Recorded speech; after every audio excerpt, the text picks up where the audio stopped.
Ne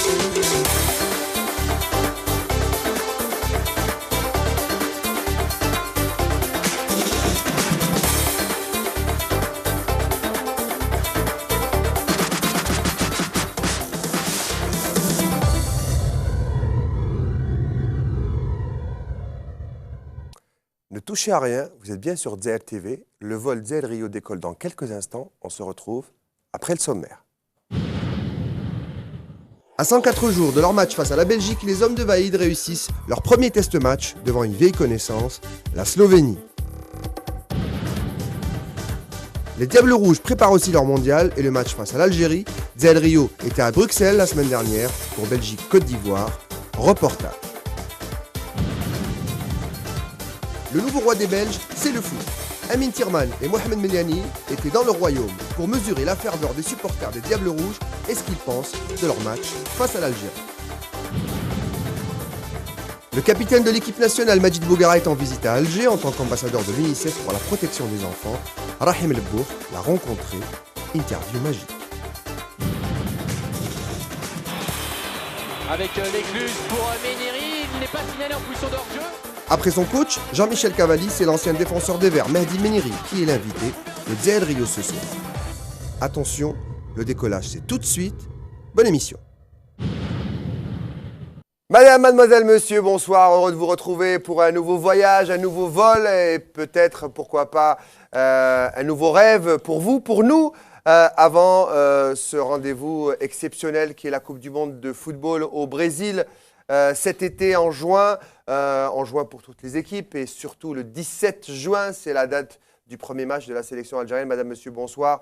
Heureux de vous retrouver pour Dzer Rio. Encore ce soir, nous allons vous faire découvrir toutes les facettes de la préparation de l'équipe. On va revenir sur le premier test match de Vaïd Halilović et des Verts face à la Slovénie. C'était il y a une semaine au stade Čaker de Blida. On va également revenir sur le match de nos adversaires lors de ce match du 17 juin, c'est-à-dire les Diables Rouges de Belgique.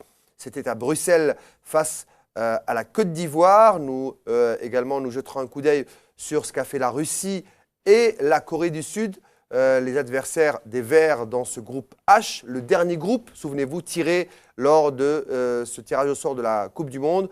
Pour parler de cela, bien évidemment, ce soir, nous recevons, vous l'avez vu dans le sommaire, un ancien capé, défenseur de la sélection. Je ne me souviens pas qu'il avait porté le brassard, il va me le dire ou pas. C'est Mehdi Méniri qui est notre invité ce soir. Mehdi Méniri, merci d'avoir accepté notre invitation ce soir. Ouais, merci à vous. Très gentil de votre part de m'avoir invité, parce que ça faisait un petit moment que je n'étais pas parvenu. Donc très honoré et très heureux d'être là. Ça vous a surpris qu'on vous demande de revenir comme ça pour parler des Verts, et revenir à Alger? Un petit peu, ouais, parce que c'est vrai que ça faisait un petit moment que j'étais pas revenu.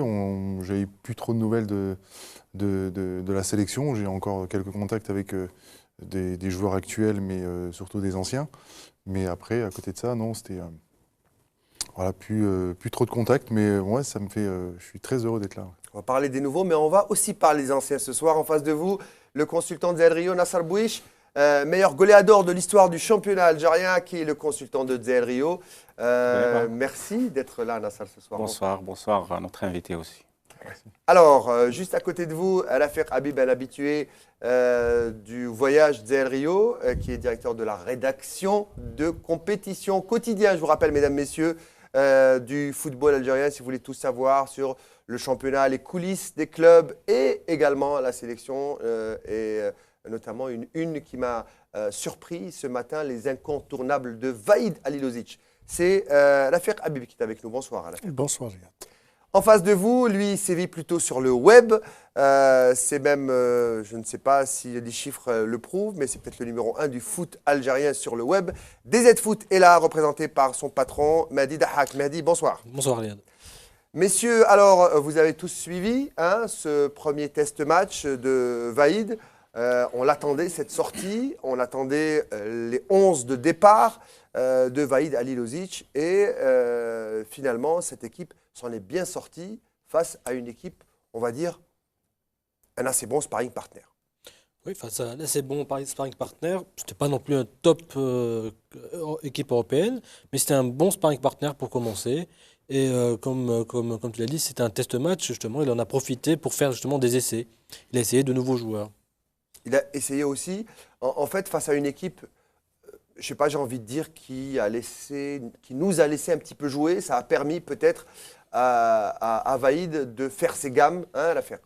Oui, c'était un match très intéressant qui a rempli un petit peu son rôle de match amical, d'avant Coupe du Monde, c'est-à-dire c'était un classique, toutes les équipes ont joué le même jour.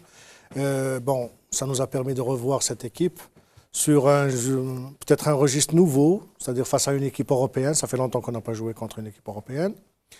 Et aussi, la nouveauté, c'est qu'on a dominé le match, c'est-à-dire on n'a pas subi. Donc on a vu cette équipe, ce qu'elle peut faire face à un adversaire qui... C'est-à-dire ce qu'elle peut faire en prenant le jeu à son compte. C'est important. Bon, on aurait aimé aussi voir l'autre facette, c'est-à-dire comment cette équipe peut subir un match. Parce que bon, les mauvaises langues vont dire que c'est ce qu'on va faire en Coupe du Monde. Mais bon, je dirais que ça a été un match très, très intéressant sur tous les plans. On a vu de nouveaux joueurs, d'autres qui ont changé de poste pour l'occasion. On les a découverts sur un autre registre. Bon, la victoire aussi bonne à prendre parce que moi, je suis d'accord avec le staff technique quand il choisit ce genre de match. Parce que moi, pour ceux qui disent pourquoi on n'a pas joué le Portugal, j'ai pas envie de ce jour-là et je préférais le score de l'Algérie que celui du Cameroun qui a pris le 5 à 0. On va en parler C'est des scores qui peuvent un peu jouer sur le moral. Même si l'Algérie n'aurait pas pu peut-être prendre 5. À Tchaker. Nasser, vous avez vu le match. Vous avez pensé quoi à la fin du match? Moi, j'aurais aimé avoir un attaquant, deux attaquants d'une classe mondiale pour justement juger notre défense, la qualité de la défense, parce qu'on l'a pas, on ne peut pas la juger avec une attaque de Slovénie. Il n'y avait pas de joueur qui impose cette rigueur avec une technique physique et s'imposer. On n'a pas ramené une équipe solide pour justement voir la qualité de notre équipe nationale. On est à 2-3 mois du mondial et on n'a pas l'équipe type, on n'a pas l'ossature. Il y a beaucoup de choses à faire. Le coach continue à essayer des joueurs. C'est vrai qu'on a ramené quelques joueurs de qualité comme Taleb ou Roulem, mais ça reste encore, on est encore loin. Alors on va sûrement voir notre équipe nationale en Coupe du Monde. Hein, parce que encore là, sur on voit sa rien. fin, hein, Nasser Bouich. Mehdi Méniri, un match amical de préparation comme ça, à 4 mois et demi du mondial, en fait, ça sert à quoi réellement? Est-ce qu'on peut avoir... Quels renseignements on tire de ce genre de match? Déjà, je pense qu'il faut, pour faire des matchs comme ça, c'est déjà d'une part avoir des confirmations de certains joueurs et d'autre part de faire des tests sur certains joueurs qu'on connaît moins. Donc c'est ce qui s'est passé. Après, d'autre part, c'est de pas jouer une grosse équipe pour pas, tuer le moral, comme on l'a vu le Cameroun contre le Portugal. Qu'on devait jouer au départ. Hein. Je pense que c'est une bonne chose de ne pas les avoir joués parce que c'est vrai que si l'équipe d'Algérie perdait ce match-là avec un gros score, ça aurait été délicat pour tout le monde. Donc ouais, pour moi, la Slovénie, je pense que c'était une bonne équipe. Je pense que c'était choisi, c'était réfléchi d'avoir choisi cette équipe-là. Après, comme le dit Nasser, c'était peut-être d'avoir une équipe peut-être un peu plus de niveau un peu plus supérieur pour avoir une réelle opposition. Slovénie, c'est pas des foot de guerre, mais bon, voilà, c'était plus un très bon match d'entraînement pour ma part qu'autre chose. Match d'entraînement, voilà, c'est ce que je retiens. En tout cas, la rédaction de Dzahir Rio a suivi ce match et voici l'analyse signée Mohamed Aberkan. Gledate Zair TV, vsem želim lepo popoldne in Slovenija bo zmagala.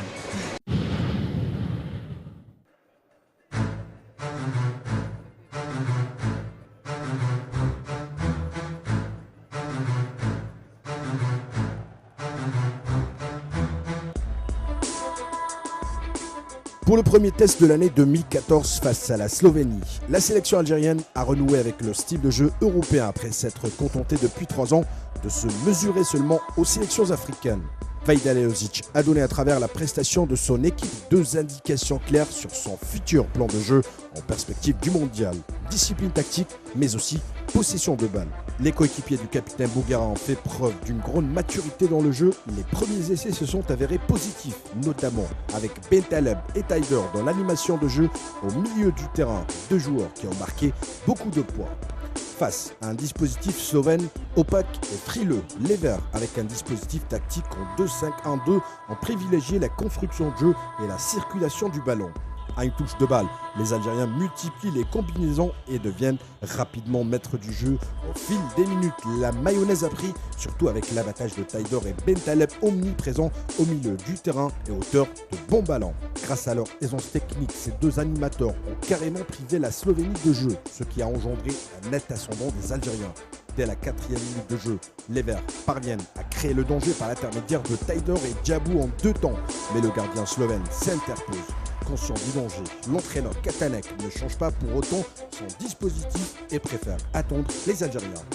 Il n'attendra pas toutefois longtemps puisqu'à la 15e minute, le duo Soudani-Djabou malmène la défense adverse avant de servir idéalement Slimani seul face au gardien, mais son tir est dévié par Handanović, une action qui aurait pu sans doute avoir un meilleur sort.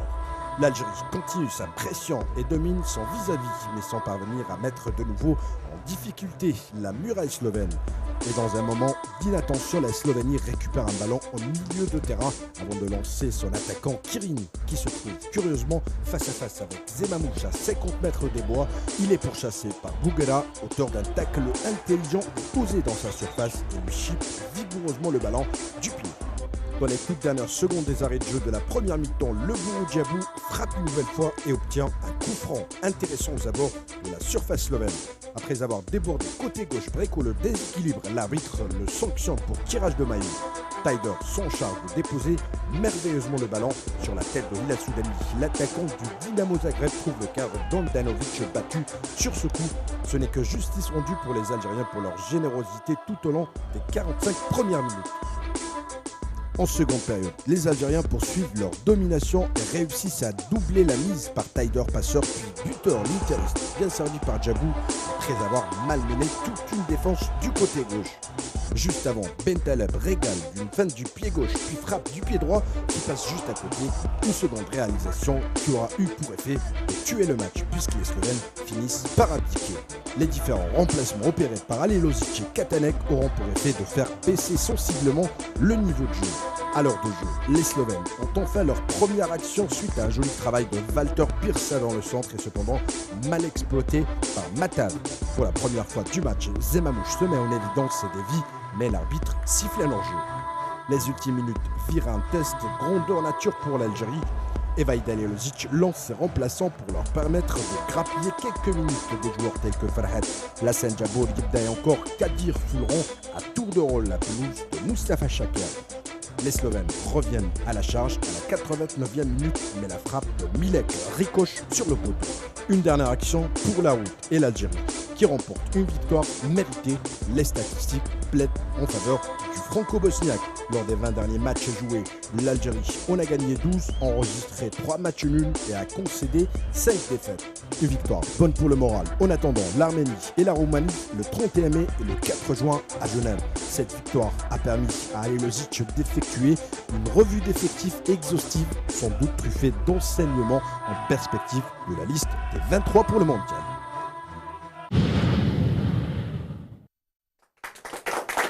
Voilà donc pour cette analyse signée Mohamed Aberkan avec des bons points et des moins bons. Ceux qui vont chipoter vont dire qu'on n'a pas eu le bon sparring partner. D'autres diront que c'est le meilleur moyen de commencer cette préparation. En tout cas, il y a des petits indices, messieurs, qui montrent en tout cas l'idée qui est dans la tête de Vahid. Il y a peut-être une ébauche des 23 qui se dessine, Mehdi, dans cette sélection déjà pour la Slovénie. Déjà dans les 36, on voyait bien qu'il y avait certains joueurs qui étaient là un peu pour combler la liste. Il a un groupe quand même plus restreint que les 36 qu'il a affichés. Et sur les 23, on a vu les essais qu'il a faits, ce sont des essais concrets. C'est-à-dire un joueur comme Kadamuro, il a besoin d'un joueur polyvalent.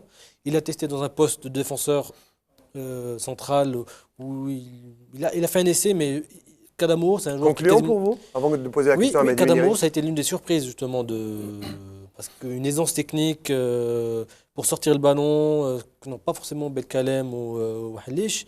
Donc c'est une option. N'ayez pas peur de vexer Mehdi Méniri, c'est très rare de voir un défenseur central être robuste et dur sur l'homme et en même temps très bon techniquement. C'était pas son style, je crois que c'était pas son style non plus. Non, lui il est plutôt direct, c'est style direct. C'est ça. Et pour le reste, pareil, l'essai de Djabou, dont on parlera sans doute après, l'essai de Djabou, c'était d'avoir un remplaçant de Ferrouli. Et voilà, donc je pense que l'idée des 23 est assez claire. Il y aura peut-être la chance pour certains joueurs sur les 3 mois qui arrivent, peut-être même Belfodé, là, c'est pas sûr qu'ils ne prennent pas. Certains même parlent de Boudbouz. Moins certain. Il faut le prendre même, c'est juste pour le tapas qu'ils ont fait pour Belfodé, il faut le prendre. Mis à part 2-3 joueurs comme Belfodé, je pense que l'idée des 23 sont assez claires. Al-Wafiq Habib, alors ces incontournables à la une de compétition, c'est quoi cette histoire? C'est clair qu'il y a des incontournables. Rappelez-nous les noms. 3 mois de la Coupe du Monde, heureusement qu'il y a des incontournables, sinon on va pas quand même faire beaucoup de calculs pour les trous. Bentaleb pour vous pris déjà avant d'être venu? Oui, bien sûr. Sinon on ne le ramène pas. Parce que tu n'as pas un joueur que. Bentaleb, Ferrouli. On a vu sur une chaîne satellitaire concurrente, une chaîne cryptée entre guillemets, qui avait tendu le micro à Noël Le Graët, le président de la Fédération française de football, qui avait évité le sujet Bentaleb. Qui a refusé de commenter En fait, ce n'était pas le sujet Bentaleb. C'était le sujet de tous les Algériens, tous les franco-algériens que le président de la fédération a chippé à la France. Est-ce que vous pensez que Bentaleb aurait joué le mondial avec la France? Non. Franchement. Non, aucune chance. De toute façon, Bentaleb, il doit progresser. Non, il faut se dire la vérité. C'était peut-être l'argument de la Brawa. Si tu veux jouer la Coupe du Monde, il faut porter le maillot algérien. Il ne faut pas se tromper. L'équipe de France est une équipe de très grande valeur.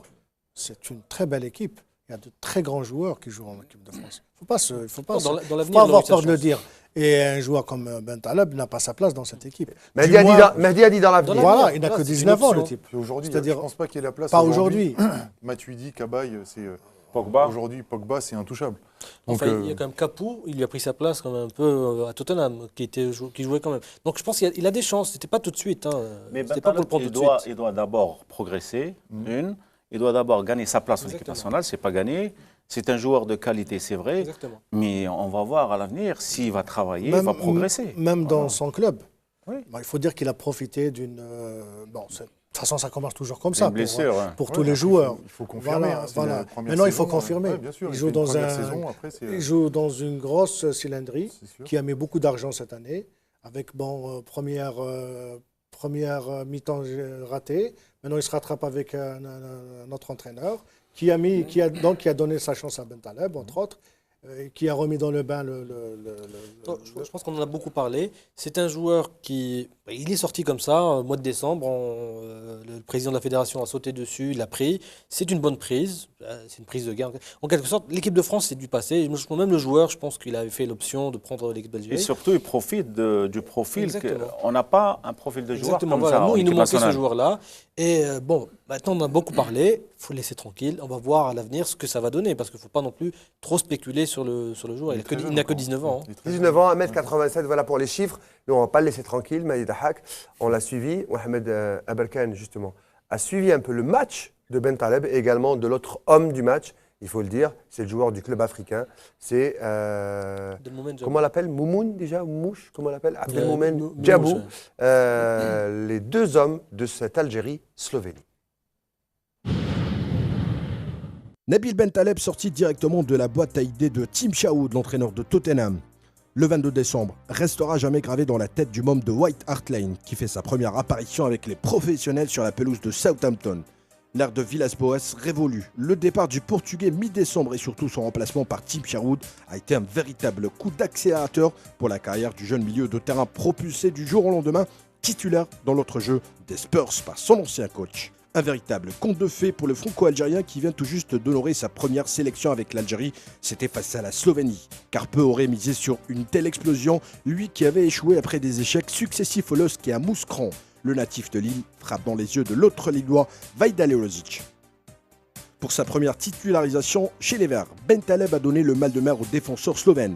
Costaud dans le jeu, clairvoyant, entreprenant et surtout très généreux dans l'effort. Il a tout fait dans cette rencontre. Petite frayeur dès l'entame de la rencontre, Bentaleb se tord de douleur après avoir reçu un ballon. L'Algérie tente de poser le pied sur le cuir et s'appuie sur Bentaleb pour relayer le ballon. Le Spurs touche énormément de ballons depuis l'entame de la rencontre, aidé par un schéma tactique réfléchi du coach Vaïd pour lui faciliter l'épanouissement sur la pelouse. On excentre encore plus sur le côté droit l'Interiste Taider. Bentaleb, comme pour confirmer sa présence, s'offre un joli passement de jambe dans la surface adverse avant de tirer à côté du poteau opposé. Le gamin se sent comme chez lui. Slimani, dans la surface slovène, pique le ballon pour le ressortir. Bentaleb enchaîne une feinte du corps du pied gauche avant de décrocher un splendide tir du droit qui passe à quelques centimètres de la transversale d'Handanovic. Pour le reste de la rencontre, Bentaleb s'est donné du plaisir à toucher le ballon et à servir ses coéquipiers. Ses 90 premières minutes en sélection risquent de faire de lui le nouveau chouchou des Algériens. L'autre satisfaction dans les 11 entrants de Vaïd Halilhodžić est indéniablement la titularisation de Abdelmomen Djabou, jusque-là vilipendé par son coach. Le joueur du club africain est sur le premier corner de la rencontre, mal dégagé par Handanovic. Dans son rôle de fauteur de trouble, l'attaquant du club africain récupère le ballon à petit tour de magie avant de charger un tir bien dosé à ras de terre qui est capté par le gardien slovène. À la demi-heure de jeu, Djabou perd le ballon mais veut le récupérer maladroitement. Il tacle le défenseur par derrière, il reçoit un carton jaune. Djabou ne tient plus en place, il récupère le ballon côté gauche et lance son point de pénalty. Soudani qui devance la défense mais rate sa frappe.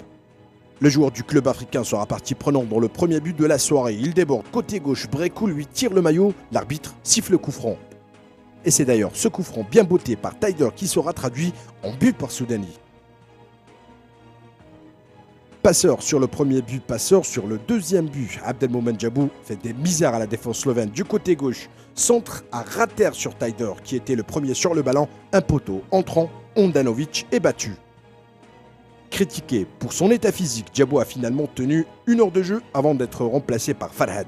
Après une telle prestation, Vaïd Halilhodžić aura certainement des remords sur les déclarations faites à son encontre.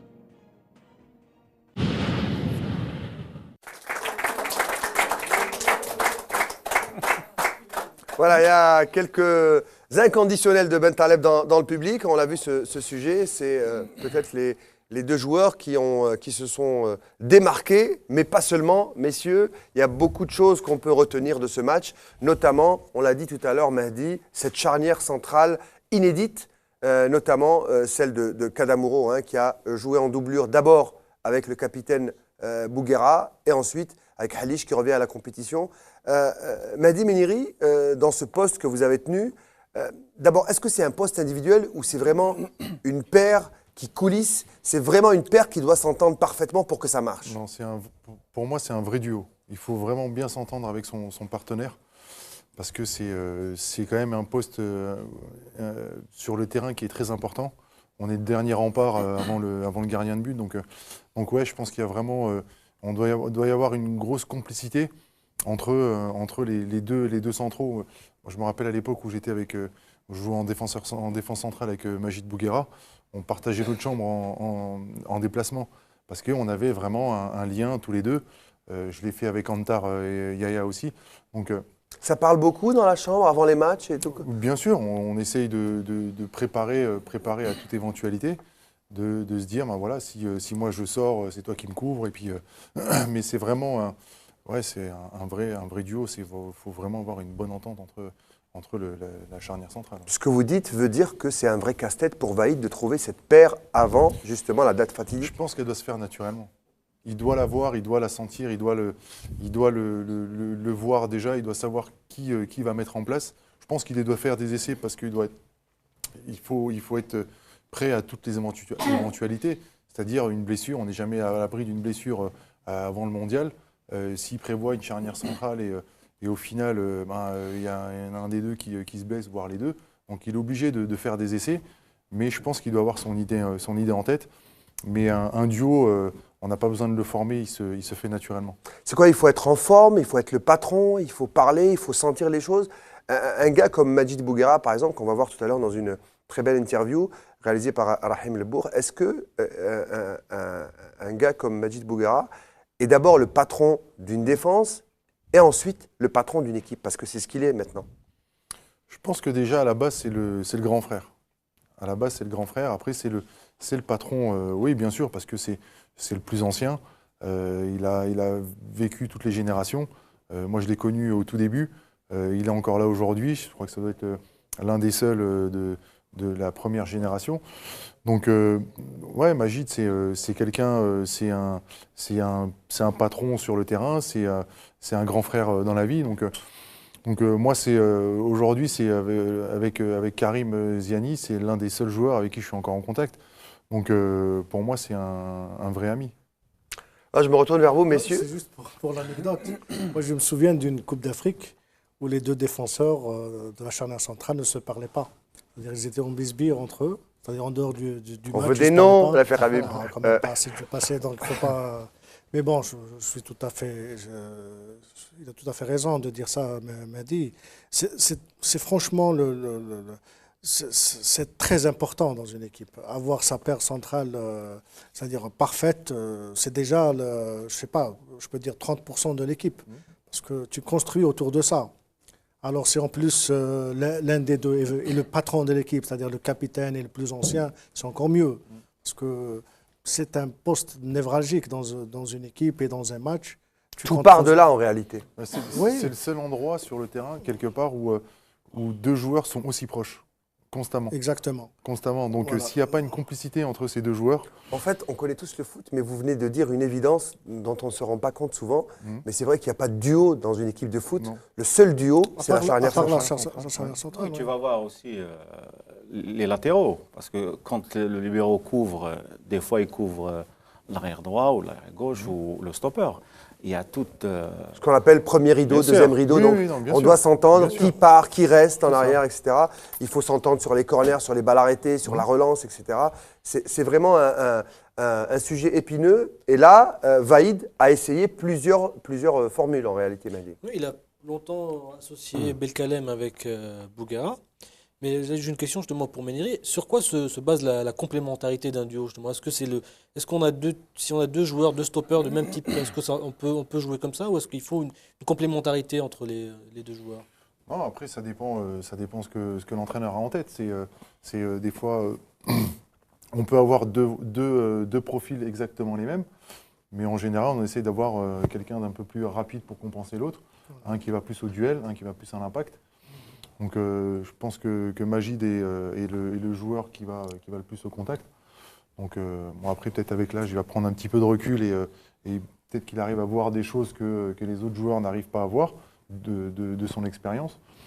Donc non, après ça dépend tout dépend de l'entraîneur. Même des fois un stopper physique et la technique d'un libéro fait aussi... il y en a un qui va à l'impact, l'autre qui récupère, qui relance très vite. Laurent Blanc le faisait très bien.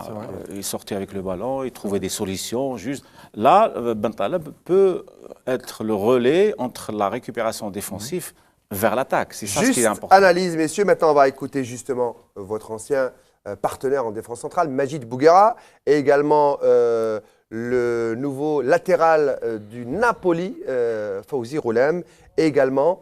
un joueur qui connaît bien Bentaleb, il joue en sélection belge et il joue également à Tottenham. Il est marocain, il est belgeo-marocain, c'est comme ça qu'on dit, ou maroco-belge. C'est Nasser Chedli. Toutes ces réactions sont au micro de Amin Barouel, Hawali Bessoul pour le Stade Chaker et Amin Tirman à Bruxelles. Ouais, c'est un bon test. C'est un bon test, surtout que voilà. On se rappelle un peu de la Serbie, on avait mal démarré. Là, c'est bon pour le moral. On a retrouvé un peu les automatismes. Nouvelle équipe en plus. Voilà, c'est ouais, très bon joueur. Même Issa Mendy, très bon joueur. Très content parce que c'est une bonne génération. Majid, بالعربية s'il vous plaît pour la chaîne 1.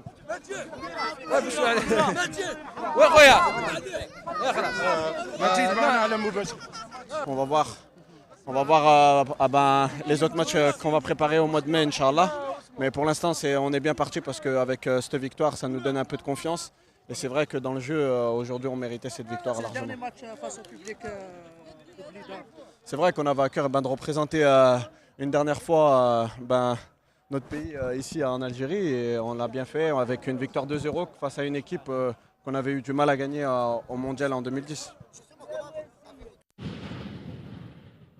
Je pense que l'Algérie doit être très fière, très content d'avoir un talent comme Bentaleb. Moi, je m'entraîne tous les jours avec, je joue les matchs et je peux vous dire que c'est un garçon très bien déjà comme personne, très correct, très posé dans sa tête. Il n'a pas de problème et ça se voit sur le terrain. Il fait son football à lui et franchement, c'est un très bon joueur et un très grand talent pour l'avenir. Il vous parle parfois de l'Algérie, vous parlez néanmoins au moins du mondial. Vous allez l'affronter en Coupe du Monde? Ouais, j'avais vu, je l'ai vu avant qu'il fasse son choix et il m'a dit qu'il allait jouer pour l'Algérie. J'étais très content pour lui, il a fait un bon choix, je pense. L'Algérie va en Coupe du Monde, il va jouer et il est si jeune et il va participer à une Coupe du Monde. Pour lui, c'est super. À son âge, il a 19 ans, il est repris en équipe nationale d'Algérie pour jouer une Coupe du Monde. Il joue beaucoup de matchs en tant que titulaire avec Tottenham, donc pourquoi pas, à son jeune âge, tout peut encore arriver. Il a encore une progression à faire, il est très bon pour son âge et je pense qu'il a un grand avenir. Son point fort, c'est au ballon. Quand il est au ballon, et il voit très bien le jeu. Et je ne peux pas vraiment citer beaucoup de points faibles, il a beaucoup de points forts. Voilà donc cette analyse et ce commentaire de Nasser Chadli, coéquipier à Tottenham de Nabil Bentaleb. Excellent enchaînement pour parler justement de notre prochain adversaire en Coupe du Monde. Ce sera pour ceux qui n'ont pas encore coché ça dans leur calepin et leur calendrier. 17 juin prochain, Algérie-Belgique ou Belgique-Algérie, c'est selon où on est, à Bruxelles ou à Alger. Et justement, cette semaine, Zel Rio s'est intéressé à ce que fait la Belgique et comment se préparent les Diables Rouges avec une petite virée du côté du stade Baudouin. On va voir ce reportage signé Amine Thierman et Mohamed Meliani avant, pendant et après un super choc Belgique-Côte d'Ivoire.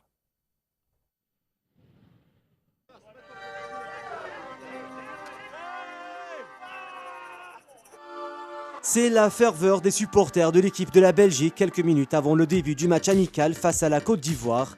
C'est devenu une habitude, les Belges adulent leur équipe. Rien de plus surprenant quand on voit le parcours exceptionnel des Diables Rouges pendant les éliminatoires de la Coupe du Monde. La veille du match face à la Côte d'Ivoire, lors de la dernière séance d'entraînement au stade Roi-Baudouin, près de 500 supporters se présentent à l'entraînement. Ils viennent voir leurs stars. Eden Hazard, Lukaku et Vincent Kompany sont là. 45 km, ça va. Pour eux, on peut le faire. En fait, on voulait voir les joueurs et les voir un peu avant l'entraînement, avant le match de demain, voir s'ils étaient en forme, tout simplement. Il n'y a pas longtemps, c'est mon anniversaire. Parce que c'était une surprise pour mon anniversaire en fait. Enfin, c'est une surprise pour mon anniversaire. Une séance légère, mais Marc Wilmots prend tout au sérieux, même si une très bonne ambiance règne dans le groupe. Le sélectionneur belge est plutôt fier de l'état d'esprit de ses stars. Je l'avais vu à l'entraînement. Je crois qu'il est heureux quand il est dans ce groupe. Il veut donner le maximum. Mais là, ici, je crois qu'on a un rapport très fort ensemble, qui aussi de logique. Après un parcours extraordinaire pendant la phase des éliminatoires de la Coupe du Monde, les Diables Rouges se sont inclinés lors de leurs deux dernières rencontres amicales face au Japon et à la Colombie, mais pas de quoi inquiéter Marc Wilmots. Je crois que ce n'est pas seulement une actualité. C'est vrai que si Vincent est là, c'est très bien, mais il faut remettre ça dans le contexte de 2 matchs amicaux. Dans 2 matchs amicaux. Tu oublies maintenant de dire qu'on a pris 4 buts sur tous les matchs de qualification, en allant gagner 5 fois à l'extérieur, en ayant une défense solide. Donc je ne vois pas sur 2 matchs maintenant qu'est-ce qui peut changer. J'ai remis des joueurs qui étaient en manque de temps de rythme aussi là, au mois de novembre. Bien concentrés, c'est ce que je leur ai demandé, que le mot défaite doit partir. Tous les matchs, on veut les gagner, ce n'est pas toujours possible, mais on va faire le maximum pour avoir une victoire. Oubliez le mot défaite, même en amical, mais cette fois-ci, Marc Wilmots prend tourner son effectif. Le petit Hazard est épuisé, même Mourinho, son entraîneur à Chelsea, a souhaité qu'il soit ménagé. En cumulant les matchs de la Première Ligue, la Coupe d'Angleterre et la Ligue des Champions, le meilleur jeune joueur du monde est conscient qu'il lui faut du repos. Pour une bonne dynamique, c'est vrai que j'enchaîne beaucoup. Je pense que la première mi-temps que j'ai fait contre Fulham, j'ai vraiment senti que je commençais à avoir un coup de mou. En deuxième mi-temps, ça a été, mais voilà, je sens que j'enchaîne, je sens que j'ai besoin de repos parce que j'ai toujours dit que j'étais meilleur en enchaînant les matchs. Mais voilà, faut pas que je me grille avant, quoi. Cela avait contrarié son sélectionneur qui finalement a accepté de faire des concessions. Si je veux protéger un gamin qui est en train de jouer tout, beaucoup de spécialistes ont dit qu'ils vont être cramés avec le championnat anglais. Tu vois bien qu'il aura besoin de souffler un moment. Donc j'avais déjà prévu, il y a 15 jours, 3 semaines, si je peux le faire souffler, je le fais souffler un peu. Marc Wilmots doit désormais s'habituer à ce genre de choses. C'est toujours bien d'avoir des top joueurs, mais quand un élément évolue dans le plus grand club européen, le sélectionneur doit toujours faire des concessions. Le match arrive, la Belgique doit gagner pour au moins retrouver confiance. L'adversaire est de taille, la Côte d'Ivoire de Drogba, Touré et Gervinho. Eden Hazard, Lukaku et Mignolet sont sur le banc, mais Fellaini, Kompany, Miralles et Witsel sont là et devant quelque chose comme 80 000 supporters. Sans trop forcer, les deux équipes produisent du beau jeu. Et dès la 16e minute de jeu, Fellaini se procure la première occasion du match. Il la loupe, le Mancunien souvent critiqué par les Belges se rachète 2 minutes plus tard. Il ouvre ce score profitant d'un joli centre de Mertens. Insaisissable en défense, la Belgique trouve des difficultés plutôt au milieu de terrain, alors que son point fort est sans doute ses attaques rapides. De Bruyne, Miralles et Mertens sont très vifs sur les côtés. En deuxième période, Wilmots opère ses premiers changements, avec l'entrée en jeu de Raja Nainggolan, apprécié par le public mais souvent mis à l'écart par Wilmots. Il fait son retour en sélection et le signe par un but à la 51e minute de jeu. Le joueur de l'AS Rome permet au Diable Rouge de mener à 2-0 en signant son premier but après 5 sélections. Cependant, et avec l'entrée de Didier Drogba très bien accueilli au Roi Baudouin, la Belgique va subir le jeu, surtout avec les changements opérés par Wilmots qui fait sortir les joueurs fatigués. Quant à Eden Hazard, il entre à la 62e minute de jeu, sous une énorme ovation du public. Les éléphants tentent désormais de profiter des changements de Wilmots. Didier Drogba réduit la marque à la 75e minute de jeu suite à de grosses erreurs défensives. Puis une occasion se présente pour les Diables Rouges afin de tuer le match. Mais sur un service de Miralles, Benteke aura assuré un raté monumental. L'attaquant d'Aston Villa, pourtant double buteur avec son club une semaine avant, est frustré de rater une telle occasion. Et cela profite aux hommes de Sabri Lamouchi qui, en toute fin de rencontre, réussissent à remettre les pendules à l'heure. Sébastien Gradel, attaquant de Saint-Etienne, trompe Courtois d'un tir à l'entrée de la surface de réparation. Une grande frustration pour les Diables Rouges qui sont à leur 3e match sans victoire. Mais cela devrait-il inquiéter Thibaut Courtois? Non, encore pas parce que c'était 3 matchs amicaux. Donc là, il y a beaucoup de changements, beaucoup des autres joueurs. Donc on ne nous inquiète encore pas. Mais bon, on a encore maintenant quelques mois avec le club. Après, on a une bonne préparation. J'espère qu'on peut gagner quelques matchs et au Coupe du Monde qu'on peut jouer bien. La défense belge, infranchissable au départ, a fini par lâcher en deuxième période. Mais cela n'inquiète pas pour autant le plus ancien, Daniel Van Buten. Non, ça pas du tout. Je pense tout simplement qu'il y a eu des belles choses durant le match et ça, c'est le contenu le plus important. Après, voilà, on a une jeune équipe. On a montré que, voilà, qu'en fin de match, on a fait 2-3 petites erreurs. Mais sinon, voilà, ça nous permet justement, dans des matchs amicaux qui ne comptent pour rien, d'essayer de ne plus faire ces erreurs-là quand ça sera la Coupe du Monde. Et maintenant, moralement, je pense que c'est surtout le contenu le plus important. Si on avait fait 2-2 mais qu'on n'aurait pas touché un seul ballon durant tout le match et qu'on n'aurait pas eu d'occasion, là on se serait posé des questions. Là, c'est pas le cas. Si on mettait 5-6 buts, on n'aurait rien à dire. Des erreurs défensives, un milieu de terrain pas régulier et un manque d'un top avant-centre. C'est plutôt sur les côtés que les Diables Rouges ont assuré face à la Côte d'Ivoire. Mais difficile de juger sur un match où 6 changements ont été opérés. Bref, la Belgique est sur 3 matchs sans victoire. De quoi s'inquiéter avant le match face à l'Algérie le 17 juin au Brésil. Voilà donc ce match Belgique-Côte d'Ivoire à moins 97 jours ce soir du premier match de l'Algérie face à la Belgique. On s'intéresse justement au comportement de notre futur adversaire en Coupe du Monde, le premier en tout cas, la Belgique face à la Côte d'Ivoire. Cette Côte d'Ivoire qui a surpris en fin de match avec le retour notamment de ses anciens, Didier Drogba, mais cette équipe de Belgique qui a dominé son sujet et puis qui a un petit peu fléchi en fin de match, c'est à cause du turnover, Mehdi? Oui, je pense que y a le turnover. C'est une équipe dont les joueurs, contrairement à nous par exemple, sont des joueurs qui jouent à plein régime dans tous leurs clubs. Donc on arrive à un moment où il y a peut-être une petite saturation aussi. Ce sont des matchs amicaux de préparation. Je ne pense pas qu'on puisse juger vraiment cette équipe sur ces matchs de préparation, mais sur son potentiel, notamment en première mi-temps contre la Côte d'Ivoire, où ils ont vraiment bien joué, avec un Fellaini justement très important c'est vraiment le vrai meneur de jeu. Donc on parle beaucoup d'Hazard, mais on parle beaucoup moins de Fellaini.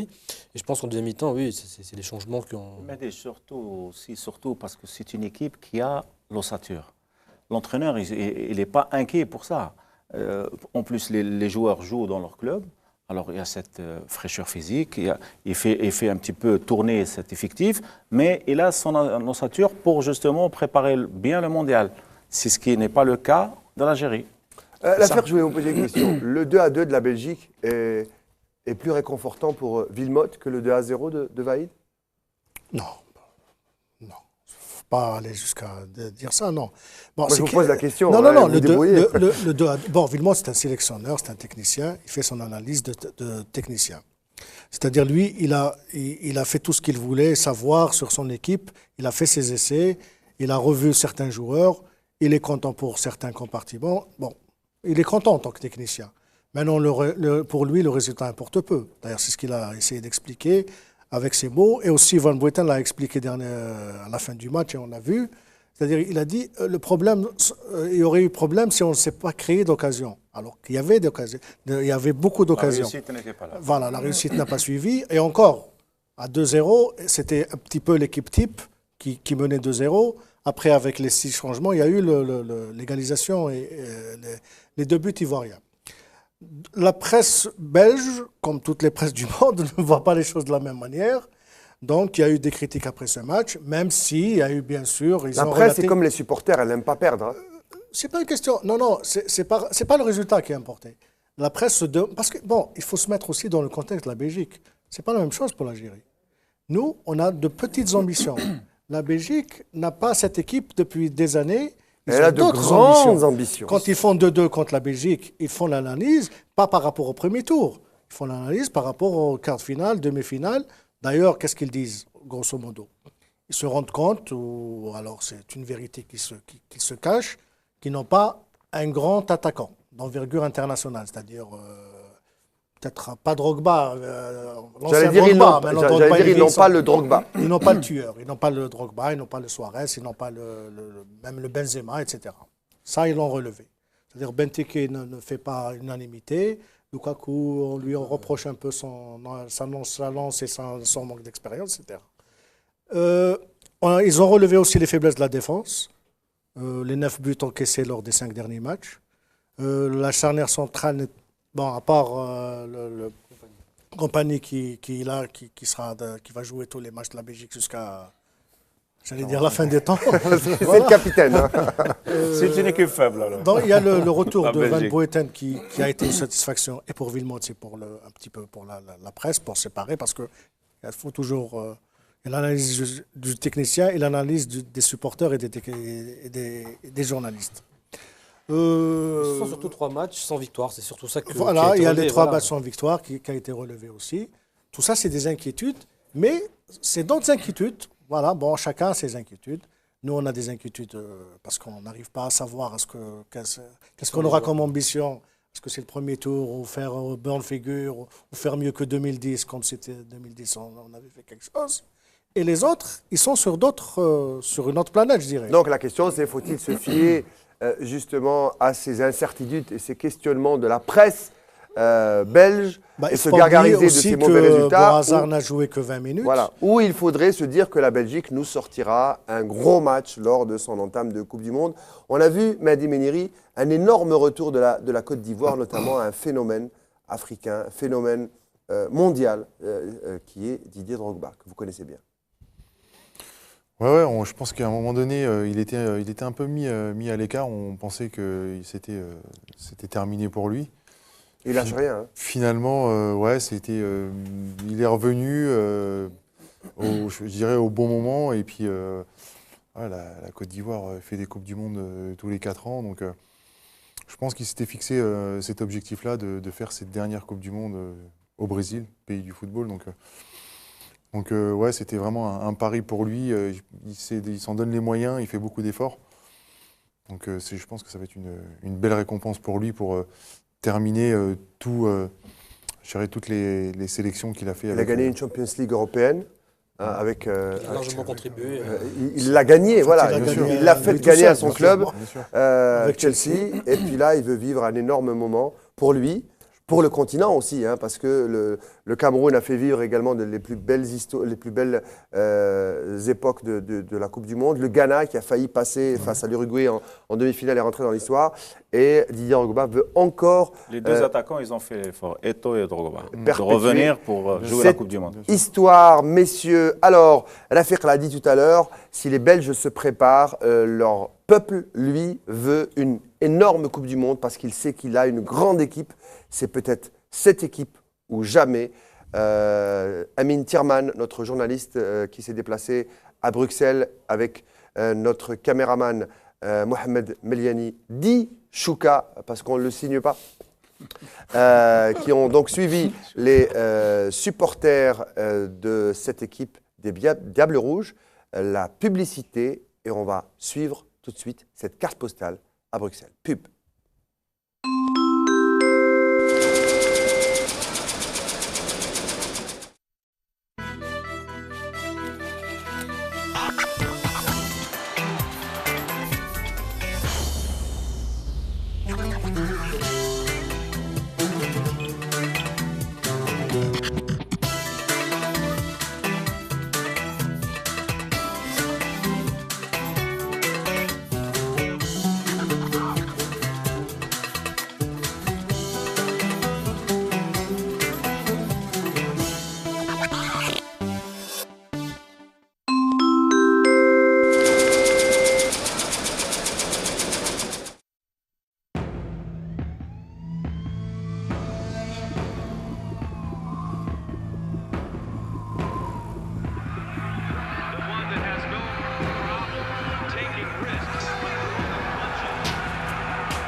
سواء كنت بطل صنفك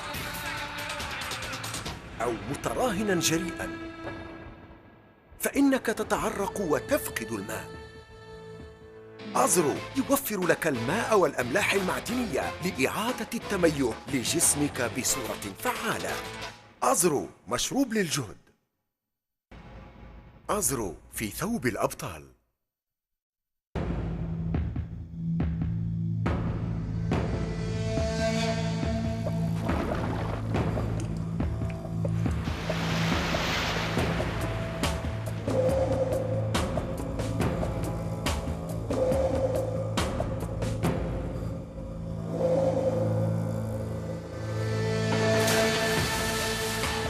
سواء كنت بطل صنفك أو متراهنا جريئا فإنك تتعرق وتفقد الماء. وها أن أزرو يوفر لك الماء والأملاح المعدنية لإعادة التميز لجسمك بصورة فعالة. أزرو مشروب للجهد. أزرو في ثوب الأبطال.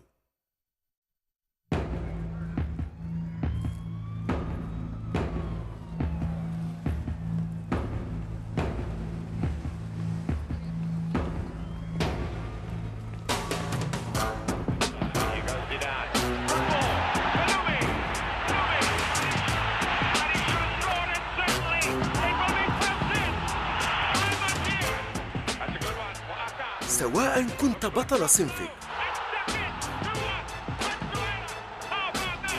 أو متراهنا جريئا فإنك تتعرق وتفقد الماء. وها أن أزرو يوفر لك الماء والأملاح المعدنية لإعادة التميز لجسمك بصورة فعالة. أزرو مشروب للجهد. أزرو في ثوب الأبطال.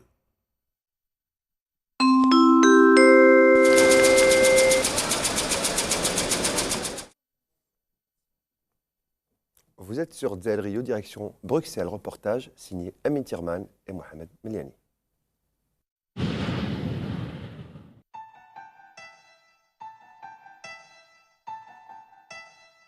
Formidable, formidable.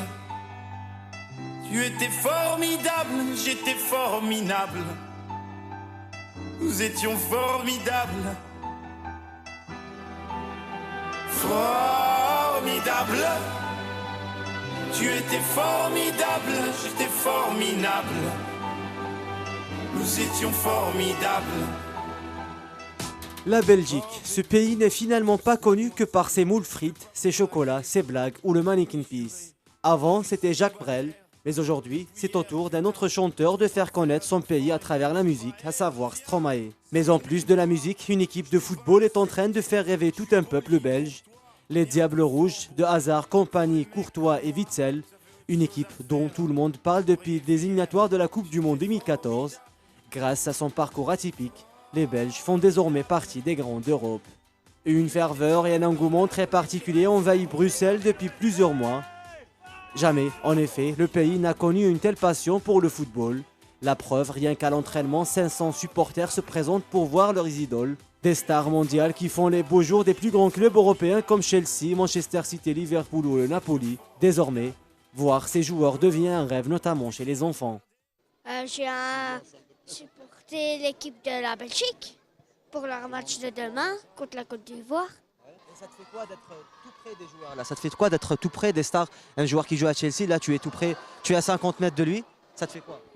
Un peu des frissons et un peu détendu. Parce qu'il y en a deux, je les ai déjà vus dans des matchs. Une ferveur qui dépasse désormais celle des Italiens et des Anglais. Car, pour exemple, même dans les universités, les étudiants munis d'écharpes et de maillots de leurs favoris regardent le match amical face à la Côte d'Ivoire sur écran géant. Alors que pour cette occasion, même le mannequin peace a été habillé en circonstance. À quelques semaines de la Coupe du Monde, la presse européenne qualifie la Belgique de favori.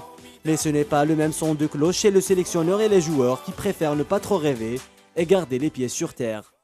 Parce qu'en réalité, favori, c'est... et je vous fais le pari aujourd'hui que si jamais vous allez dans les conférences de presse au Chili, en Colombie, et d'ailleurs pour la Côte d'Ivoire aussi, tous ces pays-là se considèrent, mais sont considérés par un nombre d'experts comme des possibles prétendants au titre à la Coupe du Monde. Et je pense que nous, on rentre dans cette catégorie avec le Chili, la Colombie et tout ça. Mais en réalité, les favoris, c'est qui? C'est l'Allemagne, le Brésil, et l'Argentine, et l'Espagne, et tout le monde le sait. Ce sont eux les favoris. Mais après ça, il y a un groupe d'équipes qui peuvent être dangereuses, et on fait partie de ces équipes-là qui peuvent être dangereuses, mais je ne pense pas qu'on gagnera la Coupe du Monde à cause du talent. Vincent Kompany, capitaine de Manchester City, est actuellement un des meilleurs défenseurs au monde, mais cela ne l'empêche pas de rester humble. Ouais, pour moi, c'est... Je le dis sans mentir, c'est un sentiment de joie à chaque fois de pouvoir revenir avec cette équipe, avec ce groupe. Et comme je disais, on est une bande de copains, on s'amuse bien. On se pousse à travailler de plus en plus aussi pour s'améliorer. Et c'est bien, même si ce n'est que 3 jours, c'est à chaque fois avec beaucoup de plaisir qu'on revient. Autre preuve de l'euphorie à Bruxelles, la conférence de presse d'avant-match se déroule devant un parterre de journalistes, dont certains sont venus de l'étranger.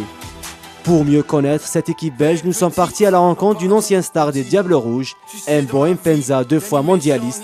Il compare les 2 générations de la sélection. Il affirme lui aussi que cette équipe ne peut remporter la Coupe du Monde au Brésil. Non. Non, je crois qu'il faut rester un peu les 2 pieds sur terre. On a une très bonne génération. Si vous me posez cette question pour le prochain Euro, en tout cas on peut viser les quarts, voire les demi-finales pour l'Euro. Et pour la Coupe du Monde suivante, on peut viser aussi les quarts et les demi. Mais gagner la Coupe du Monde maintenant, non. Je dirais ma génération, c'était plus le mix entre cette génération, l'ancienne, où ils couraient sans s'arrêter. Et maintenant, avec la nouvelle génération, où là, c'est vraiment, comme on dit, la génération PlayStation. C'est vraiment la génération où ils peuvent tout faire avec un ballon. Et ce qu'il y a de magnifique, c'est qu'il y a vraiment un mix entre entre les joueurs très très techniques et des joueurs qui sont vraiment là pour voilà. Ici, on n'encaisse pas, on est une équipe où on garde avec un superbe gardien qui parvient à garder le 0 derrière. Nous avons profité de notre présence à Bruxelles pour voir si les Belges connaissent l'équipe d'Algérie. Leur premier adversaire en Coupe du Monde. La réponse est claire, on connaît très peu sur les Fennecs. Non, je ne connais pas, mais j'ai déjà entendu parler, oui. Non, du tout, aucune connaissance sur l'équipe de l'Algérie. Logiquement, ça devrait être un match assez facile pour la Belgique, en théorie. Encore une fois, on est à la Coupe du Monde, donc l'Algérie, je crois que va jouer aussi leur va-tout. Hein. Ils vont vouloir créer des surprises. Hein. Pas beaucoup, non. Vraiment pas, non. Interrogé sur l'Algérie et surtout afin de voir s'il s'intéresse aux résultats des Verts pendant les matchs amicaux préparatifs au Mondial. C'est bien de savoir. C'est bien de savoir, c'est bien de les suivre. Mais voilà, on ne va pas se fier aux résultats. Si demain l'Algérie perd 3-0, on ne va pas dire « Ah ouais, on va gagner 3-0 ». Parce que ça va être des autres matchs, ça va être une compétition internationale et ils vont vouloir se donner à fond. Et je vous dis en plus, j'ai vu le match contre le Burkina Faso, je l'ai vu en direct. Mais les noms m'échappent, mais je sais qu'il y a des joueurs qui jouent dans le championnat italien. Il y a forcément le défenseur qui a joué en Angleterre. Et donc je connais un petit peu. Et puis il y a aussi Samir Nasri dans mon équipe, donc forcément on a parlé de l'Algérie.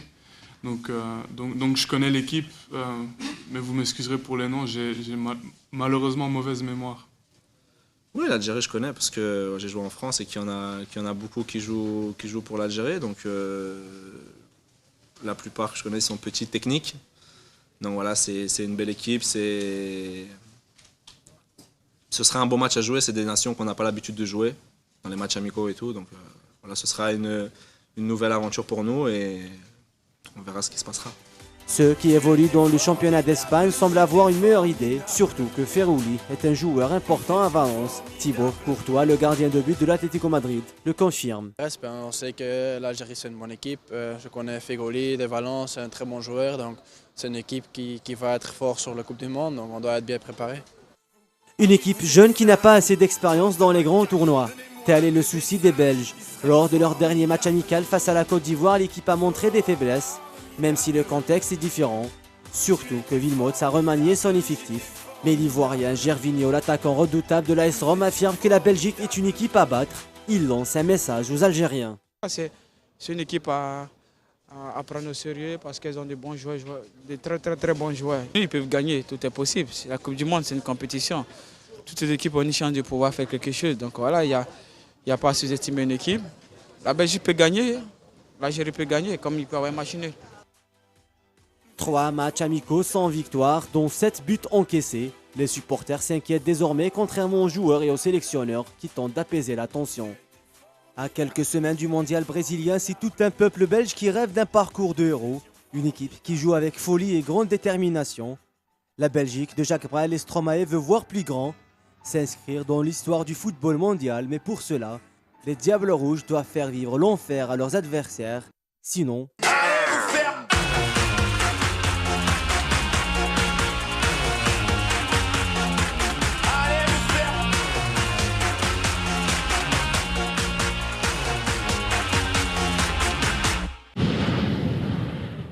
Voilà, je pense que Stromae exagère un petit peu dans sa chanson. Les supporters des Diables Rouges vont soutenir leur équipe comme les nôtres, vont soutenir les Verts. Mais on voit une énorme ferveur, messieurs, dans ce public belge où Ami Thierman nous avait dit que on est venu de toute la Belgique pour voir ces Diables Rouges. Pourtant, c'est pas très grand. C'est pas très grand, mais les gens qui ne sont pas en fait dans un pays de football, j'allais dire, ils ont autre chose à faire. C'est vraiment tout un peuple. Même si c'est un petit plat pays qui est la Belgique, ça reste un soutien inconditionnel et c'est peut-être l'année de la Belgique. Mehdi. Ouais, c'est vrai qu'on attend beaucoup de cette équipe. Je pense qu'elle est quand même favorite dans le groupe. Après, comme on le disait tout à l'heure, ce qui est bien de voir dans le reportage, c'est que les joueurs belges ne connaissent pas beaucoup les joueurs algériens. Ni les joueurs, ni les supporters. Ouais. Mais les supporters aussi, mais même certains joueurs. Donc c'est vrai que il y a une différence de niveau. Il y a il y a C'est double tranchant, hein, parce que quelque part, de ne pas être connu, on peut surprendre. Oui. Et d'un autre côté, ça peut être bénéfique pour nous, c'est ça? Et ça peut être motivant aussi pour le moral, pour les joueurs qui disent que voilà, ils ne connaissent pas, on va leur montrer en Coupe du Monde. Mais la Belgique reste une équipe très forte, très expérimentée. C'est la meilleure génération. Je pense après Chifo, peut-être qu'ils sont un peu plus forts parce qu'ils sont bons sur tous les compartiments. Et ça, c'est très important d'avoir beaucoup de joueurs à leur poste, très important pour ce mondial. L'affaire Habib, on dit que l'Algérie sort le grand jeu à chaque fois face aux grandes nations. Elle fait des matchs moyens, voire elle se prend quelquefois des petites déculottées devant des équipes moyennes, voire de niveau inférieur. Mais elle sort le grand jeu face aux grandes équipes. Alors, est-ce que la Belgique est une grande équipe du mondial ou est-ce qu'on va, en tout cas, dans ce sens-là, l'affronter? Oui, c'est une grande équipe. Est-ce que ça sera une grande équipe du mondial? Bon, je l'espère pour eux. Mais disons que c'est le premier grand test pour eux. C'est-à-dire s'ils réussissent leur Coupe du Monde, ça sera franchement la première rampe de lancement pour d'autres victoires. Parce qu'eux, ils visent surtout l'Euro qui vient après. C'est ce qu'a dit Mpenza sur le reportage. Et surtout la Coupe du Monde d'après. Parce que c'est une génération qui vient, qui manque un peu d'expérience, avec des joueurs très jeunes aussi. Il y a beaucoup de jeunes dans cette équipe. C'est une équipe qui peut durer dans le temps, avec un talent fou, bien sûr. On reconnaît tous ce talent. Ça y est, on a cerné la Belgique. Qu'on le veuille ou pas, c'est une grande équipe. Maintenant, c'est une équipe qui manque un peu peut-être l'expérience de ces grands événements. Il y a tellement de pression, on l'a vu chez le public, la presse, etc. Les gens attendent beaucoup de cette équipe. Est-ce que cette équipe va supporter toute cette pression? Je ne sais pas, on va le voir. La réponse, c'est le 17. Non, pour eux, ce n'est pas le 17 qui compte, c'est le 17 et après le 17. On dit qu'il faut bien commencer une compétition, mais s'ils commencent mal avec nous, c'est mal parti pour eux. Peut-être pour rebondir sur ce que disait Riyad, c'est que je pense que je voulais plutôt dire que est-ce que ce sera une équipe assez grande pour nous motiver? Tout à fait. Voilà. C'est qu'en 2010, on a eu le match de l'Angleterre, donc le fameux match nul que certains pensent qu'on a gagné, alors que c'était juste un match nul. Le 0-0 était traduit comme un 3-0. Exactement. Il y avait l'Allemagne en 82, c'est vrai qu'on n'a pas ce type d'équipe, on n'a pas l'Argentine ou la France contre qui on pourrait avoir. Voilà. Exactement. En fait, avant le tirage au sort, tous les joueurs souhaitaient de grandes équipes. Donc, je me souviens de Bogara qui voulait le Brésil, d'autres l'Allemagne, l'Argentine. Bon, personne n'a cité la Belgique. Mais bon, parce que la Belgique, c'est nouveau, c'est pas tellement le grand, voilà. C'est pas encore la très grosse équipe. Qui était absente pendant des années. Mais pour reprendre justement, historiquement, 82, c'est contre l'Allemagne qu'on fait le grand match, en 86, c'est contre le Brésil. Oui. Donc là, les 3 Coupes du Monde, on a fait les grands matchs. Voilà. Est-ce que c'est parce qu'on n'a pas les équipes idylliques, hein, les classiques du mondial? Mehdi Méniri, vous avez suivi le tirage au sort de la Coupe du Monde. Votre réaction? On a attendu que l'Algérie sorte, elle n'a pas sorti au A, au B, au C, au D, au F, elle sort au H. Et on n'hérite ni de l'Argentine, ni de l'Allemagne, ni du Portugal, ni du Brésil, ni de la France. Beaucoup pensaient la France à un moment donné dans le tirage au sort. Et finalement, votre réaction juste après? Après, il faut savoir ce qu'on veut. C'est où jouer des grosses équipes et se faire éliminer au premier tour, ou espérer tomber un groupe, pour moi, qui est largement faisable. Bien sûr. Et espérer enfin passer ce premier tour. Je pense qu'il y a moyen de faire quelque chose. Il y a de la place? Ouais, il y a de la place. Je pense qu'avec la Belgique, ça va être compliqué, mais avec les Russes, je pense qu'il y aura un coup à jouer. Mais les Coréens, c'est un gros point d'interrogation. Mystère. Alors, messieurs, justement, merci pour cette perche. Mehdi Méniri, il y a eu un 2-2 et il y a eu 3-2-0. Celui de l'Algérie face à la Slovénie et également celui des Russes face à l'Arménie et celui des Coréens à Athènes face à la Grèce. Retour sur ces 2 matchs d'application, test match, match amicaux, appelez ça comme vous voulez, mesdames, messieurs, mais surtout, ne vous y fiez pas. C'est le résumé signé Khadija Khardaoui.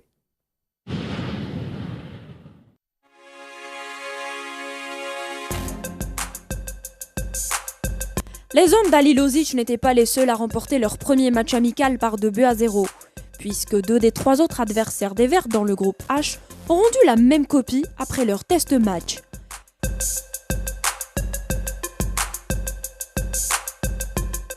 Les Coréens étaient à Athènes pour affronter la Grèce. Le sélectionneur Hang Myung-bo a convoqué 22 joueurs pour donner la réplique aux anciens champions d'Europe. Il a fait appel cette fois-ci aux joueurs évoluant en Europe. Les Tigres d'Asie ont battu cette équipe grecque pas très en forme à domicile en marquant 2 fois. Une victoire nette et sans bavure pour les Coréens qui enregistrent leur seconde victoire en amical en 2014, après le Costa Rica lors de leur tournée américaine effectuée en janvier dernier. Les hommes de Myung-bo avaient remporté leur match amical contre le Costa Rica avec 1-0, puis perdu devant le Mexique et les USA. Et ce n'est pas fini, les Coréens accueilleront la Tunisie le 28 mai prochain pour clore leur préparation. Il apparaît clairement que cette équipe sud-coréenne a bien bossé durant ces derniers jours. Cela se traduit par une bonne organisation tactique, mais aussi par un jeu rapide à une touche de balle, surtout que les joueurs jouent ensemble depuis un moment. De son côté, la Russie, 3e adversaire de l'Algérie au Brésil, a disputé quant à elle une rencontre amicale, également face à l'Arménie, prochain sparring partenaire des Verts, au mois de mai prochain à Genève en Suisse. L'Italien Fabio Capello, sélectionneur de l'équipe russe, a fait appel à 25 joueurs pour ce match. L'ex-sélectionneur aux 5 Scudetto s'est appuyé sur les joueurs évoluant en Russie. Les joueurs de l'ancien sélectionneur de l'Angleterre n'ont pas dû forcer pour battre cette modeste équipe arménienne, avec le même score qu'à Athènes et Blida. Une victoire sans trop trembler aux dépens des Arméniens. Un bon test pour la Russie dans le cadre des préparatifs de la prochaine Coupe du Monde. Qualifiée pour la première fois depuis 2002, la Russie a rassuré ses supporters quant à son état de forme, mais les regards des Russes sont dirigés vers leur mondial 2018. La sélection russe entamera une série de matchs amicaux face à la Slovaquie le 26 mai, puis le 31 mai contre la Norvège au Stadium Ullevål d'Oslo. Elle bouclera par la suite sa série de matchs le 6 juin prochain contre le Maroc. Attention, les Russes sont motivés et Capello ne veut plus céder de points à l'Algérie en phase finale. La motivation de Vahid reste aussi intacte. Le patron des Verts ne veut pas rendre une plus mauvaise copie que Shirsadan. Rendez-vous en juin prochain.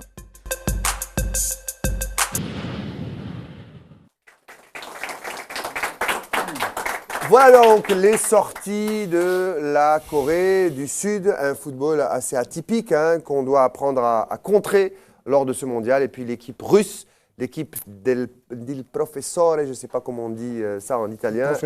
El professore, Monsieur Capello, comme dit Khadija, l'homme aux 5 scudetto en Italie, l'homme aux 5 championnats. Il a gagné 4 avec le Milan AC et 1 avec la Juve. Le deuxième a été annulé pour cause de matchs truqués. Il en aurait eu 6, sinon. Lui, il a perdu 2 points en Coupe du Monde avec l'Algérie. Il était sélectionneur de l'Angleterre. Là, il ne voudra pas lâcher 2 points. Finalement, ce qu'on se disait, messieurs, pendant ce sujet de Khadija Khedaoui, c'est qu'on hérite de football pas très académique ni traditionnel. Finalement, c'est l'autre, peut-être, handicap de préparation de Vahid. Est-ce que vous ne pensez pas ça, Mehdi Meniri? Ouais, c'est un peu compliqué parce qu'on a, je dirais, même si la Belgique et la Russie est sur le même continent, c'est 2 footballs complètement différents. On a les Belges qui jouent un football, je dirais, classique, technique et très européen.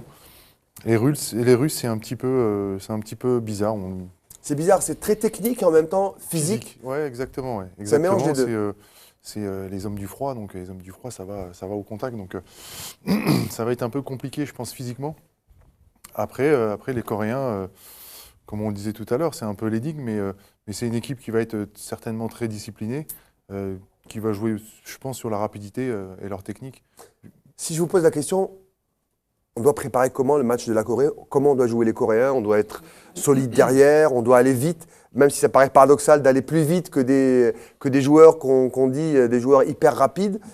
On doit jouer comment, la Corée? Moi, je pense qu'il va falloir les priver de ballon parce que c'est quand même des bons joueurs de ballon. Il faut être bon physiquement pour les prendre, priver de ballon aussi. Bien sûr, voilà, bien sûr. Bien préparé. Il faut cacher le ballon, comme on dit. Oui, c'est ça, mais il faut être bon techniquement. Mais c'est vrai que je pense que cette équipe-là va être quand même difficile, mine de rien, à jouer.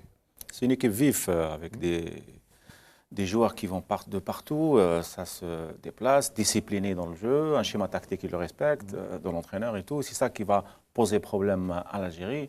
La Belgique, pareil, des individualités qui sont vraiment connues, reconnues. Et la Russie, c'est un jeu direct qui va avec le physique et tout. Alors, moi, je parle de l'Algérie. Il faut qu'on soit prêt physiquement, mentalement. Après, si tu es prêt physiquement et mentalement, tu peux affronter n'importe quelle nation du football. Si on va les priver de ballon, c'est qu'on est bon physiquement et mentalement. Voilà, c'est ça. Alors, Mehdi El Afiq, maintenant, on est presque à la mi-mars. Hein. On a vu la sortie de l'Algérie. Vaïd, il avait son petit calepin, il a pris ses notes, il a fait des essais face à la Slovénie. Bon, il a ramené un nouveau joueur. C'est pas rien, c'est une nouvelle acquisition précieuse pour l'Algérie. Et il a également regardé les autres matchs. Belgique, Russie et Corée. Maintenant, dans son chantier, on le voit suivre le championnat algérien. Il va se déplacer en Europe maintenant pour suivre certains joueurs, dit-on. C'est quoi, à votre avis, son prochain chantier? Est-ce qu'il regarde déjà ses adversaires pour faire des schémas tactiques pour chaque match? Ou est-ce qu'il s'occupe encore de son équipe? Quelle sera son équipe? Comment va-t-il être armé pour jouer son premier et seul mondial pour l'instant? Je pense qu'il fait les deux en même temps, bien sûr. Bon, pour l'anecdote toujours, on l'a appelé aujourd'hui parce qu'il y a une information qui est sortie comme quoi l'OM de Marseille s'intéresse à lui. Donc, bon, il a rigolé un petit coup, il nous a dit, bon, moi je suis en train de superviser des matchs. Maintenant, la presse française, elle peut raconter ce qu'elle veut.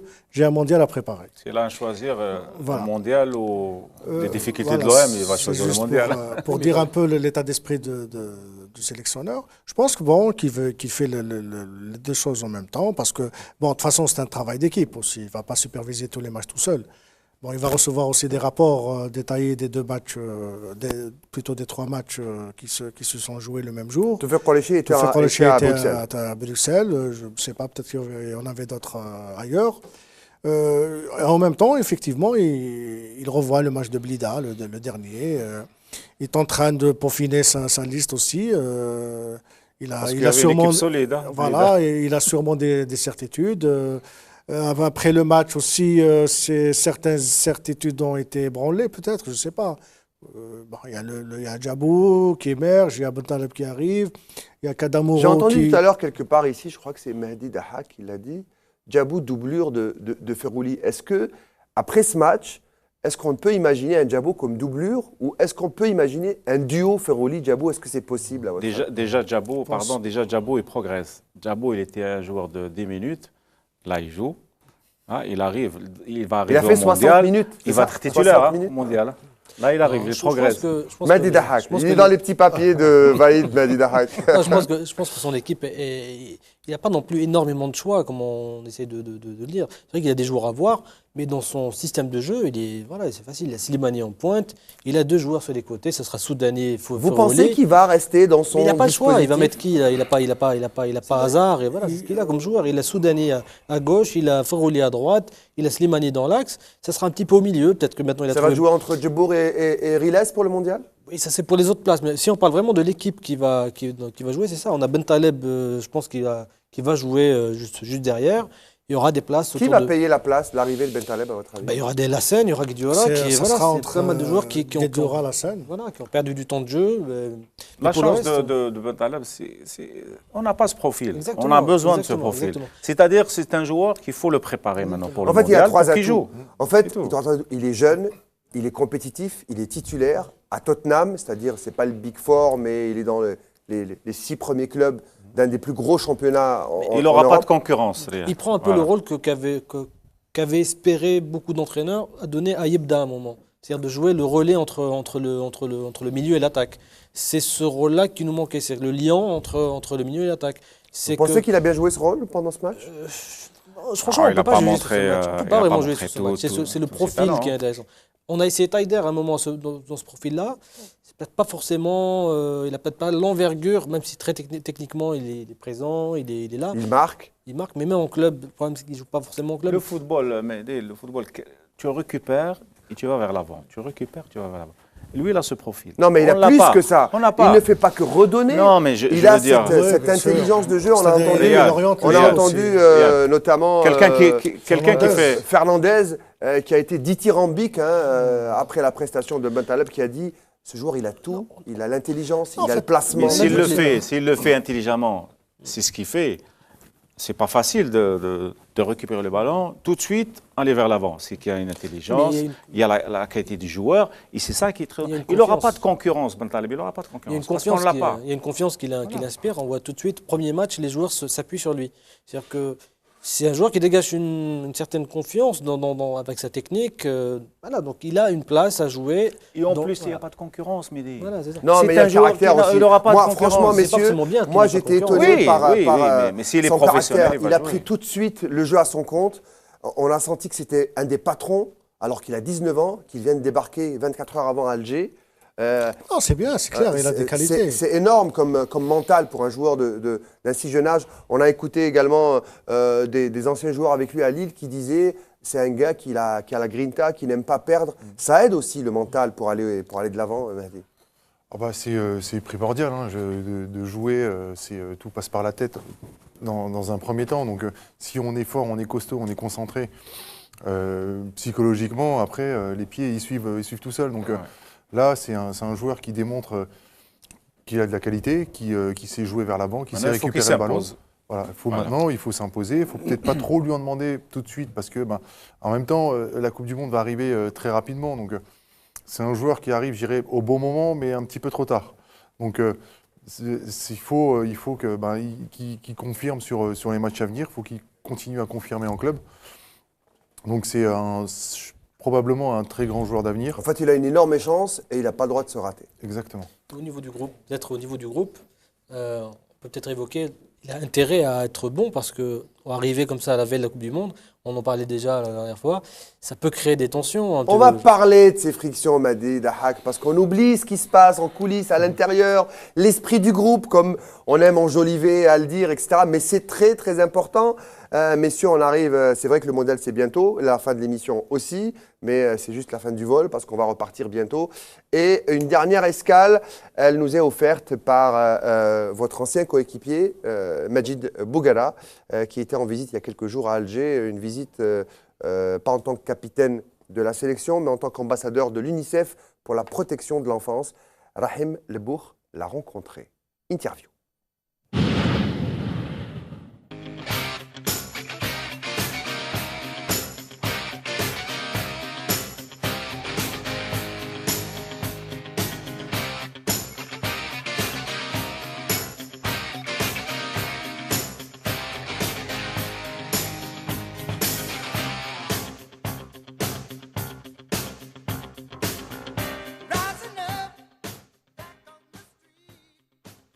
Bonsoir Majid. Bonsoir. Ça fait plaisir d'être avec toi, ici, merci. À Alger. C'est gentil, merci. Donc tu as fait bon voyage? Ça va, un peu fatigué parce que c'est des longs voyages, mais alhamdoulilah, on est au pays. Ouais. Donc tu viens pour la sélection, et je sais qu'aujourd'hui tu as quand même eu un événement pour ta fondation et l'UNICEF. Comment ça s'est passé? Non, très bonne journée. Donc on avait une action, c'était... En fait, le thème, c'était rendre visible l'invisible, c'est en ce qui concerne la violence contre les enfants, contre les jeunes, contre les adolescents. Donc, c'est un sujet sur lequel l'UNICEF insiste beaucoup. Donc, un petit rappel pour faire passer un message, parce qu'à travers le sport, tu as la chance de faire passer des messages positifs et beaucoup de gens sont à l'écoute, surtout les jeunes. Et tu as participé toi-même? Participé, donc on a invité aussi Rafik Saifi et Abdelraouf Zarabi. Alors aujourd'hui, tu es l'un des seuls joueurs rescapés de 2010. Comment tu te sens dans cette nouvelle équipe? Non, moi je me sens toujours comme chez moi. Voilà, tu prends de l'expérience, tu prends de l'ancienneté, donc tu as un certain rôle. Bien sûr, tu as un certain rôle à jouer envers les nouveaux qui sont venus, les nouveaux jeunes. Et là-dessus, c'est bien parce que je ne suis pas tout seul en fait. Tout seul, ça aurait été difficile. Rafik, Halish, Djebour, Hassan. Et il y a une chose aussi je sais que la défense, elle est pas mal critiquée et instable parce qu'il y a certains joueurs de l'équipe qui n'ont pas trop de temps de jeu dans leur club.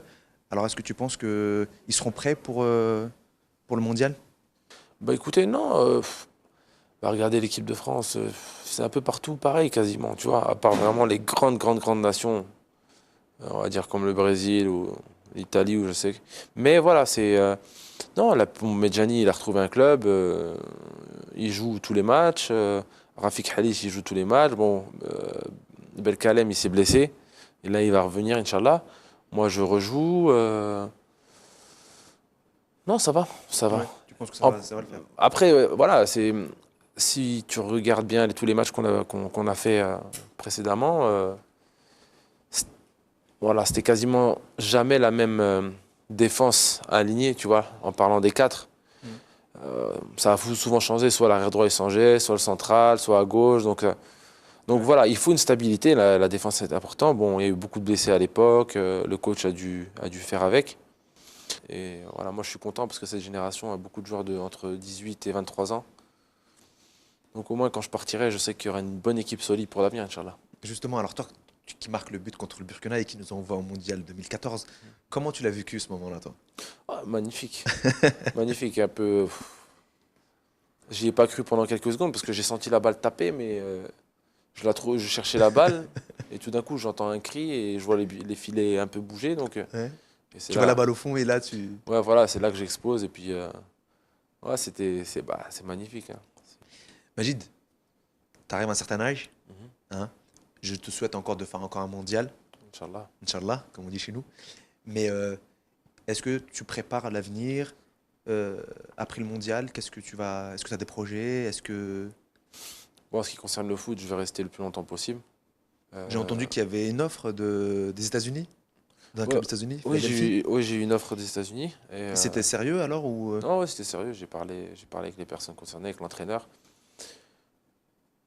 Bon, l'idée de jouer aux États-Unis, découvrir un autre championnat et tout, pourquoi pas, mais voilà, le championnat commence en mars, ça veut dire que tu dois finir la Coupe du Monde et aller jouer là-bas directement. Tu enchaînes 2 saisons pleines sans repos, plus voilà, beaucoup de déplacements quand même en avion. Et après, voilà, j'ai été flatté et tout, c'était très gentil, mais c'est pas ce que je recherche. Oui. C'était pas ce que je recherche aujourd'hui. Donc alors tu dois rester au Qatar la saison prochaine ou peut-être aller ailleurs? Pour l'instant, je sais pas. J'y pense pas maintenant parce que je me suis concentré dans la Coupe du Monde. Je veux pas me faire mal à la tête avec ça, mais j'ai mon agent qui s'occupe de ça. Mais alhamdoulilah, je suis libre. Donc voilà, en espérant que je sois en forme, que j'ai pas de blessure, Inch'Allah. Et puis après, voilà, je pense que ça serait question de choix. Il faut que je voie, en fait, faut que je me voie sur 2-3 ans. Et à côté du football, donc ta vie perso, tes projets Bah écoutez, ouais. Dans ma vie perso, bon, je suis ambassadeur avec l'UNICEF, donc je continuerai à travailler avec eux, ça me plaît beaucoup. Et il y a aussi ma fondation, donc ça sera aussi une de mes occupations dans l'après-football. Mais après, voilà, j'ai 2 idées en tête, entraîneur et travailler aussi à la télé. Oui. Donc voilà, je vais commencer à passer mes diplômes d'entraîneur, mais ça m'intéresserait d'être entraîneur. Majid, on arrive à la fin de l'interview. Donc en fait, moi, je voulais te poser des questions qui n'ont rien à voir avec le football, mais plus sur ta vie, sur ce que tu aimes, ce que tu n'aimes pas. Donc je vais te poser 4 questions et tu me réponds comme ça, directement. Ok. J'ai l'habitude. T'as l'habitude. Ouais. Ton plat préféré? Couscous. La musique que tu écoutes en ce moment dans ta voiture? En ce moment, franchement, un peu de tout. Si tu devais acheter une voiture maintenant, tu prendrais quoi? Tu l'as entendu tout à l'heure. Moi, j'aime bien Maserati. Maserati. Ouais. La couleur? Gris souris. Et si tu avais un vœu à faire tout de suite? Un vœu maintenant? Que toute ma famille reste dans le dîn et meure musulman. Dans le dîn, musulman, proprement. Et surtout mes enfants. Inch'Allah, mes enfants qui sont dîn, Inch'Allah. Ça, c'est le plus important. C'est tout ce que je te souhaite, Majid. Voilà, parce que plus on grandit, plus on se rend compte que la religion est très importante et que la vie peut passer très vite. Voilà, parce que j'ai eu des expériences avec des amis, donc voilà, c'est un bon rappel. Okay. Merci pour le rappel. Merci. Voilà.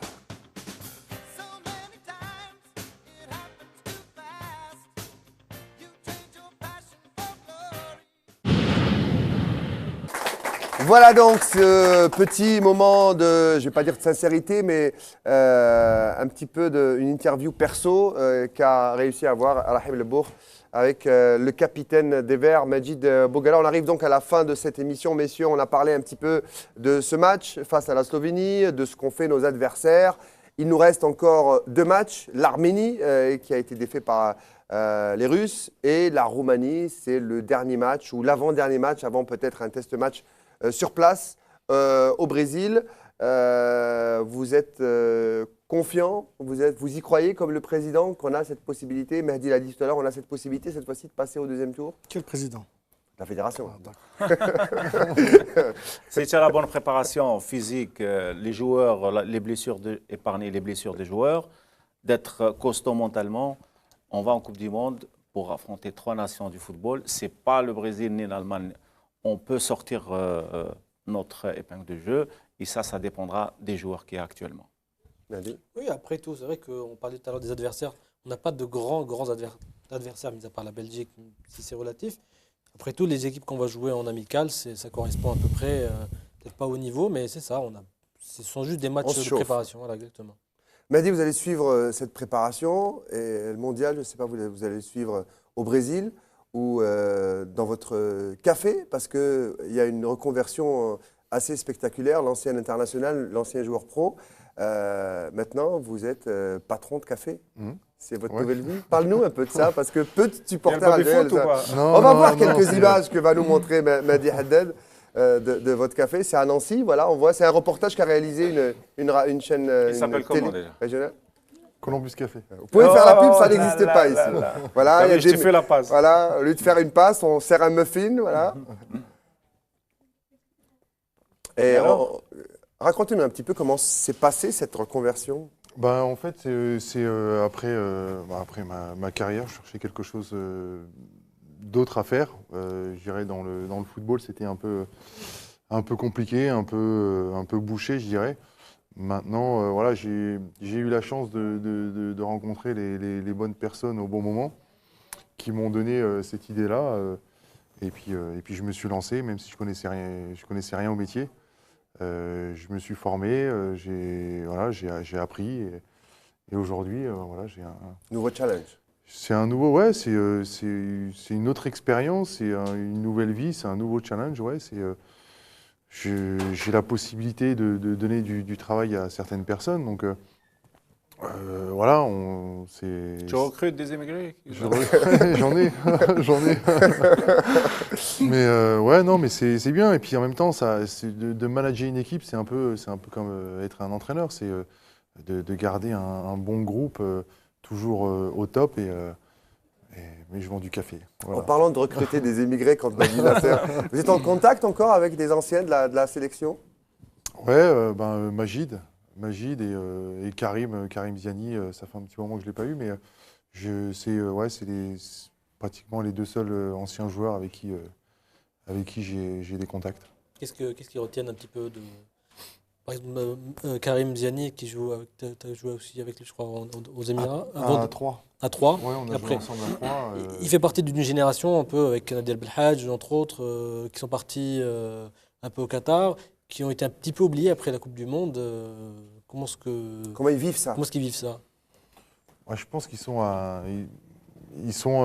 énormément déçus de ne pas pouvoir continuer l'aventure après cette Coupe du Monde, parce que ils ont fait un choix d'aller jouer au Qatar. Tout le monde dit que c'est un championnat qui n'est pas très élevé. La preuve, le capitaine de notre équipe nationale, il joue. Donc après, en se disant que on ne prend pas ces joueurs-là parce qu'ils jouent au Qatar, mais en même temps, on a notre capitaine qui joue là-bas. Donc, Mehdi, tu penses que Karim Ziani a sa place aujourd'hui dans le groupe? Alors aujourd'hui, je ne sais pas, mais après, au tout début de l'arrivée de Vaïd. Voilà, c'est ça, au début de l'arrivée Vaïd, je pense que oui. Il est là aujourd'hui, parce que tu as vu le dernier match. Je ne pourrais pas dire, ça fait longtemps que je n'ai pas vu jouer Karim, mais probablement, après, c'est moi, je dirais oui. Hein.